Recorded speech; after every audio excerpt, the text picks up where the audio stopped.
आज की वीडियो में हम बात करने वाले हैं विक्की विद्या का वो वाला वीडियो की। ये एक ऐसी क्रेजी कॉमेडी स्टोरी है जिसमें प्यार, शादी, एम्बैरसमेंट और एक ऐसी मुसीबत जुड़ी है जो किसी भी शादीशुदा जोड़े के लिए नाइटमेयर बन सकती है। पूरी कहानी 90s के दौर में सेट है, जहां एक छोटी सी गलती दोनों की जिंदगी में बड़ा तमाशा खड़ा कर देती है। तो चलिए शुरू करते हैं इस मज़ेदार और थोड़ी ऑकवर्ड कहानी को। मूवी की शुरुआत हमें साल 1997 के समय में ले जाती है। यहाँ हम ऋषिकेश में रहने वाले विक्की से मिलते हैं, जो लोगों के हाथों में मेहंदी लगाने का काम करता है। इसी दौरान उसकी जिंदगी में विद्या होती है और दोनों एक दूसरे से सच्चा प्यार करने लगते हैं। लेकिन परेशानी तब आती है जब विद्या के माँ बाप उसकी शादी किसी और लड़के से तय कर देते हैं। विक्की और विद्या ये बात सुनकर घबरा जाते हैं, लेकिन हार नहीं मानते। दोनों मिलकर ऐसा नाटक करते हैं कि विद्या की तय हुई शादी टूट जाती है और आखिरकार वे अपने परिवार वालों को अपनी शादी के लिए मना ही लेते हैं। अब विक्की के पिता काफी कंजूस स्वभाव के होते हैं, इसलिए वे उनकी शादी किसी बड़े होटल या महंगे मंडप में नहीं बल्कि सामूहिक विवाह समारोह में करवाने का फैसला करते हैं। इस समारोह का आयोजन सज्जन नाम के आदमी ने किया होता है। वहीं पर बहुत साधारण तरीके से विक्की और विद्या की शादी हो जाती है। सज्जन जी ने इतना ही नहीं, शादी के बाद सुहागरात मनाने का भी इंतजाम कर रखा होता है।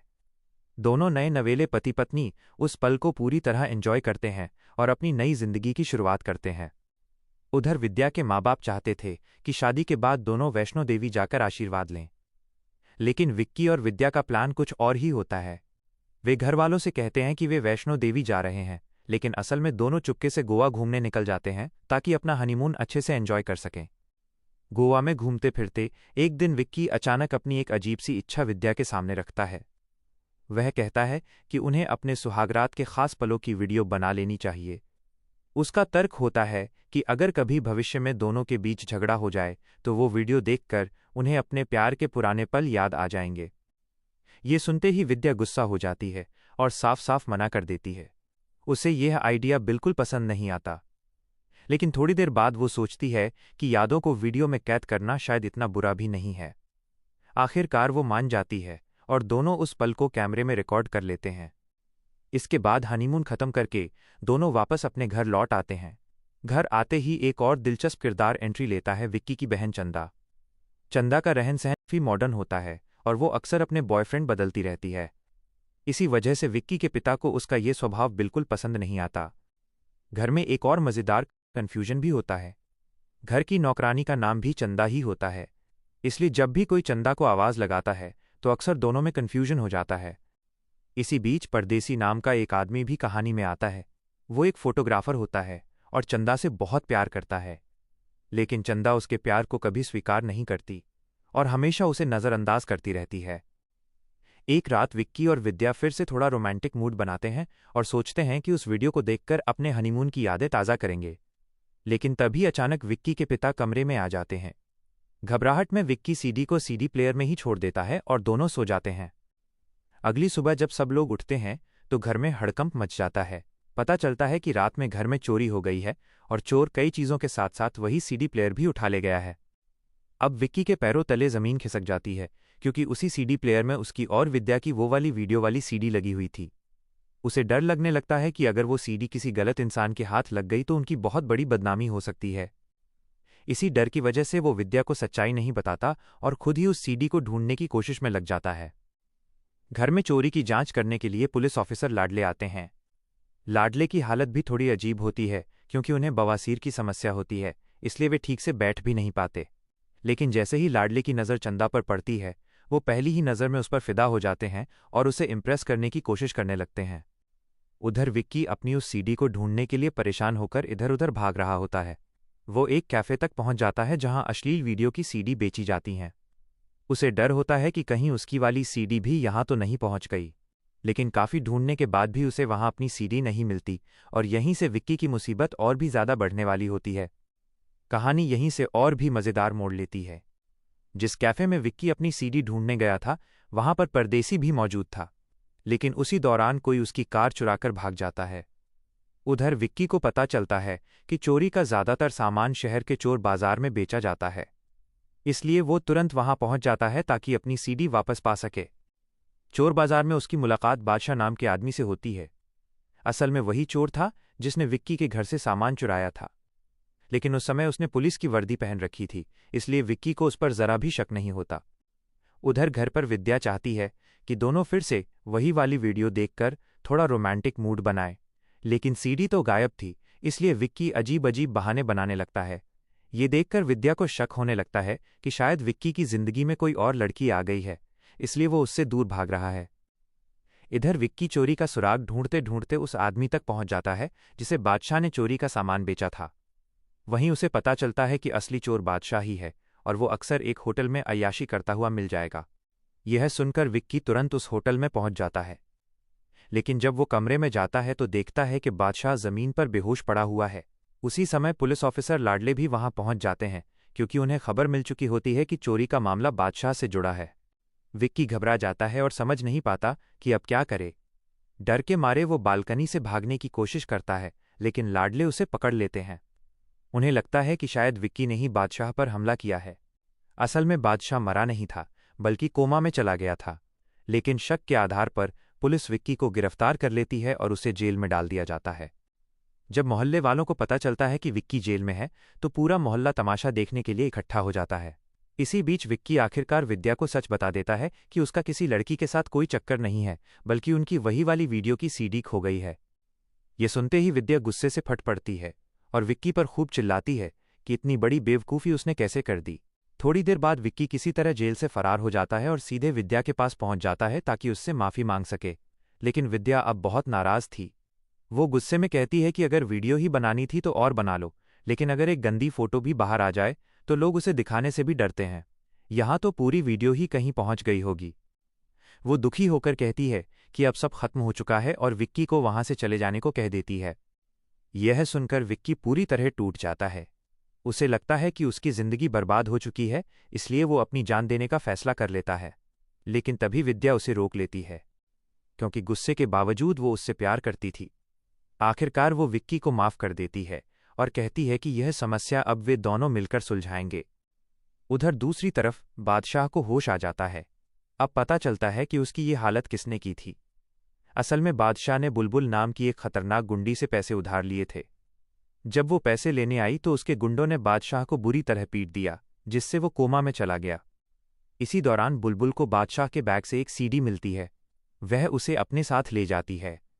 अब वो सोचती है कि सीडी में जो भी लोग होंगे उन्हें ब्लैकमेल करके अच्छा खासा पैसा कमाया जा सकता है। बुलबुल का एक चेला उस नंबर पर फ़ोन लगाता है जो उसे मिला था। फ़ोन उठाते हैं विक्की के पिताजी। चेला कहता है कि तुम्हारा वो वाला वीडियो हमारे पास है, अगर उसे वापस चाहिए तो 2 लाख रुपए देने होंगे। पिताजी ये सुनकर पूरी तरह कंफ्यूज हो जाते हैं। उन्हें समझ ही नहीं आता कि उनका कौन सा वीडियो बन गया। फिर उन्हें अचानक एक पुरानी घटना याद आती है। एक रात गलती से वो घर की नौकरानी चंदा के ऊपर गिर गए थे और चंदा ने उन्हें पकड़ लिया था। पिताजी को लगता है कि शायद उसी पल का किसी ने वीडियो बना लिया होगा और अब उन्हें ब्लैकमेल कर रहा है। इधर बुलबुल का दूसरा चेला फिर से कॉल करता है। इस बार फोन चंदा और विद्या दोनों उठा लेती हैं। विद्या तुरंत समझ जाती है कि बात उसी सीडी की हो रही है, लेकिन चंदा अभी भी कंफ्यूज रहती है कि आखिर कौन सा वीडियो है। अब विक्की और विद्या बैठकर सोचते हैं कि 2 लाख रुपए कहाँ से लाए जाएं। उनकी ये बात पिताजी सुन लेते हैं। उन्हें लगता है कि उनके बच्चे कितने अच्छे हैं, सब कुछ जानते हुए भी उनकी इज्जत बचाने के लिए पैसे जुटाने की कोशिश कर रहे हैं। उधर चंदा के पास इतने पैसे नहीं होते, इसलिए वो अपने आशिक लाडले से पैसे मांगने का फैसला करती है। लाडले तो पहले से ही उस पर फिदा थे, इसलिए वो प्यार में अंधे होकर पैसे देने के लिए तुरंत तैयार भी हो जाते हैं। अब मामला और उलझने वाला था, क्योंकि एक छोटी सी सीडी ने पूरे परिवार की जिंदगी में ऐसा बवाल खड़ा कर दिया था जिसे संभालना अब किसी के बस में नहीं लग रहा था। कहानी आगे और भी मज़ेदार और केओटिक हो जाती है। असल में विक्की के पिताजी नौकरानी चंदा को उसकी तनख्वाह सीधे नहीं देते थे, वे उसके पैसे अपने पास जमा करके रखते थे। अब जब ब्लैकमेल करने वालों ने 2 लाख रुपए मांगे तो पिताजी वही जमा पैसे विक्की को दे देते हैं और कहते हैं कि जाओ, जाकर वो सीडी वापस ले आओ। विक्की और विद्या को लगता है कि पिताजी कितने अच्छे इंसान हैं। उन्हें सब कुछ पता होने के बाद भी वे उनकी इज्जत बचाने के लिए उनकी मदद कर रहे हैं। उधर चंदा लाडले को असली सच्चाई बता देती है कि मामला आखिर है क्या। अब सबको पता चल चुका था कि असली मुसीबत वही वाली सीडी है। बुलबुल के गुंडों ने पैसे लेने के लिए विक्की और विद्या को एक कब्रिस्तान में बुलाया था, इसलिए दोनों वहां पहुंच जाते हैं। लेकिन जैसे ही वे डील करने की कोशिश करते हैं, अचानक वहां एक डरावनी चुड़ैल की एंट्री हो जाती है। वो बिल्कुल वैसी ही लग रही थी जैसे स्त्री की स्त्री। उसी समय चंदा और लाडले भी वहां पहुंच जाते हैं। उस चुड़ैल को देखते ही सबकी हालत खराब हो जाती है और हर कोई अपनी जान बचाने के लिए इधर उधर भागने लगता है। इसी अफरा तफरी के बीच विक्की को वो सीडी मिल जाती है। लेकिन किस्मत देखिए, वो गलती से उस चुड़ैल की लंबी चोटी में फंस जाती है। अब समस्या ये थी कि उसकी चोटी से सीडी निकाले तो निकाले कौन। तभी विक्की डरते डरते उस चुड़ैल से कहता है कि अगर आप मुझे मेरी सीडी दे देंगी तो मैं आपको बहुत सुंदर मेहंदी लगा दूंगा। विक्की की ये बात सुनकर चुड़ैल थोड़ी पिघल जाती है और मुस्कुराते हुए उसे सीडी वापस दे देती है, फिर चुपचाप वहां से गायब हो जाती है। विक्की और विद्या जल्दी से घर पहुंचकर सीडी चलाकर देखते हैं, लेकिन जो वे देखते हैं उससे वे दोनों चौंक जाते हैं। उसमें सच में उनका वही रंगारंग कार्यक्रम रिकॉर्ड था, लेकिन वो वीडियो वो नहीं थी जो उन्होंने खुद बनाई थी। वो किसी और एंगल से रिकॉर्ड की गई थी, जैसे किसी ने छुपकर कैमरा लगाकर वीडियो बनाई हो। अब मामला और ज्यादा सस्पिशियस हो जाता है। उधर बादशाह पुलिस ऑफिसर लाडले को सच्चाई बताता है कि उसने परदेसी की गाड़ी चुराई थी। उसी गाड़ी में उसे वो सीडी मिली थी। उसने सोचा कि इस सीडी के जरिए वो किसी को ब्लैकमेल करके पैसे ले लेगा और अपना कर्ज चुका देगा। लेकिन तभी बुलबुल बीच में आ गई और मामला और बिगड़ गया। अब विक्की, विद्या और लाडले को शक सीधे परदेसी पर जाता है। वे उसे पकड़ लेते हैं और सख्ती से पूछताछ करते हैं। तब परदेसी सच्चाई बता देता है। वो कहता है कि वीडियो उसने नहीं बनाई, बल्कि उसके जीजा जी सज्जन ने बनाई है। असल में सज्जन जो सामूहिक विवाह समारोह करवाता है, वो सिर्फ शादी कराने का बहाना होता है। असल में वो हर कमरे में छुपे हुए कैमरे लगवा देता है और नई शादीशुदा जोड़ियों की निजी वीडियो रिकॉर्ड कर लेता है। फिर वो उन वीडियो को दुबई के एक अमीर शेख को बेच देता है। ये सच्चाई सुनकर सबके पैरों तले जमीन खिसक जाती है। कुछ समय बाद फिर से एक सामूहिक विवाह समारोह होने वाला होता है। इस बार लाडले खुद शेख बनकर वहां पहुंच जाता है ताकि सज्जन को रंगे हाथ पकड़ सके। वहीं दूसरी तरफ विक्की और विद्या भी वहां मौजूद होते हैं। सज्जन का प्लान पहले जैसा ही था। पहले सबकी शादी कराओ, फिर उन्हें उनके कमरों में भेज दो ताकि छुपे कैमरों से सबकी वीडियो रिकॉर्ड हो जाए। लेकिन तभी सज्जन को एक बड़ा झटका लगता है। वो देखता है कि उन्हीं जोड़ियों में उसकी अपनी बेटी भी शादी कर रही है।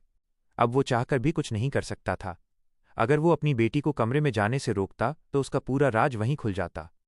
इधर सभी कमरों में कैमरे चालू हो चुके थे और वीडियो रिकॉर्ड हो रही थीं, जिनमें उसकी बेटी की वीडियो भी शामिल थी। सज्जन घबराकर कंट्रोल रूम में जाता है ताकि हार्ड ड्राइव निकाल सके, लेकिन उससे पहले ही शेख बने लाडले वो हार्ड ड्राइव उठा लेते हैं और भाग जाते हैं। लाडले बाहर आकर वो हार्ड ड्राइव विक्की को दे देते हैं। विक्की तुरंत हार्ड ड्राइव चलाने के लिए कहता है। स्क्रीन पर वीडियो चलती है और उसमें सबसे पहले सज्जन की बेटी का कमरा दिखाई देता है। ये देखकर सज्जन शर्म से अपनी आंखें बंद कर लेता है, लेकिन तभी उसकी बेटी कहती है, डरिए मत पापा, आपकी बेटी तो बच गई। कि शादियां उस समारोह में हुई थीं आगे आती हैं और कहती हैं, आपकी बेटी को तो बचा लिया, लेकिन हम सब भी तो किसी की बेटियां हैं ना। इतना सुनते ही विद्या गुस्से में सज्जन को जोरदार थप्पड़ मारती है और कहती है, तुम्हारे घर की इज्जत इज्जत है और हमारे घर की इज्जत को तुमने धंधा बना दिया। और इसी के साथ इस पूरी गंदी साजिश का सच सबके सामने आ जाता है। सज्जन की करतूत सामने आने के बाद माहौल पूरी तरह बदल जाता है। तभी सज्जन की मां गुस्से में आगे आती है और कहती है, तुझे वीडियो बनाकर पैसे कमाने हैं ना, तो ले मेरी ही वीडियो बना ले और कमा पैसे। इतना सुनते ही बाकी महिलाएं भी आगे आ जाती हैं। सज्जन की बेटी और वहां मौजूद बाकी औरतें भी अपना पल्लू हटाते हुए कहती हैं, लो अब बना लो हमारी भी वीडियो। ये सब देखकर सज्जन पूरी तरह टूट जाता है। उसकी आंखों से आंसू निकलने लगते हैं और वो सबके सामने हाथ जोड़कर माफी मांगने लगता है। तभी विक्की आगे आता है और बहुत सच्ची बात कहता है, हम मिडिल क्लास लोगों के पास इज्जत से महंगा कुछ नहीं होता, और इसी इज्जत जैसी कीमती चीज का फायदा तुम जैसे सस्ते लोग उठाते हो। वो आगे कहता है कि जिंदगी में कभी कभी इंसान पल दो पल की मस्ती के लिए ऐसे फैसले ले लेता है जो आगे चलकर बहुत भारी पड़ सकते हैं। उन्हीं फैसलों की वजह से कभी कोई बॉयफ्रेंड ब्लैकमेल करता है, कभी दोस्त, कभी बॉस, या फिर कोई और। बहुत से लोग अपनी इज्जत बचाने के लिए चुप रह जाते हैं और कुछ लोग तो डर के मारे अपनी जान तक दे देते हैं। लेकिन इस बार विक्की और विद्या ने हिम्मत दिखाई, इसलिए वे बच गए। सज्जन को अपनी गिरी हुई हरकत का एहसास हो चुका था, लेकिन उसने जो गलत किया था उसकी सजा तो उसे मिलनी ही थी, इसलिए पुलिस उसे वहीं से गिरफ्तार करके ले जाती है। उधर चंदा को भी समझ आ जाता है कि लाडले असल में बुरा इंसान नहीं है, बल्कि दिल का बहुत अच्छा है। इसलिए आखिरकार वो उसके प्यार को स्वीकार कर लेती है। समय बीत जाता है, लेकिन अभी भी विक्की और विद्या की वो वाली वीडियो की सीडी नहीं मिलती। एक दिन अचानक वह सीडी बेड के नीचे पड़ी हुई मिलती है। असल में जब बादशाह सीडी प्लेयर चुरा कर ले जा रहा था, तब सीडी उससे निकलकर वहीं नीचे गिर गई थी। लेकिन कहानी में एक और ट्विस्ट बाकी था। एक छोटा बच्चा वो सीडी उठाकर भाग जाता है। अब विक्की और विद्या उसके पीछे पीछे दौड़ पड़ते हैं। दौड़ते दौड़ते वो सीडी हाथ से छूटकर गिरती है और लुढ़कते हुए एक लोडर में जा गिरती है। उस लोडर में दुर्गा माँ की मूर्ति रखी हुई थी और उस लोडर को चला रही थी घर की नौकरानी चंदा, जो अपने घर वापस जा रही थी। लोडर आगे निकल जाता है और विक्की व विद्या उसके पीछे भागते रह जाते हैं, लेकिन सीडी उनके हाथ नहीं आती। और इसी मज़ेदार और थोड़ी दुख भरी स्थिति के साथ विक्की विद्या का वो वाला वीडियो की कहानी यहीं खत्म हो जाती है।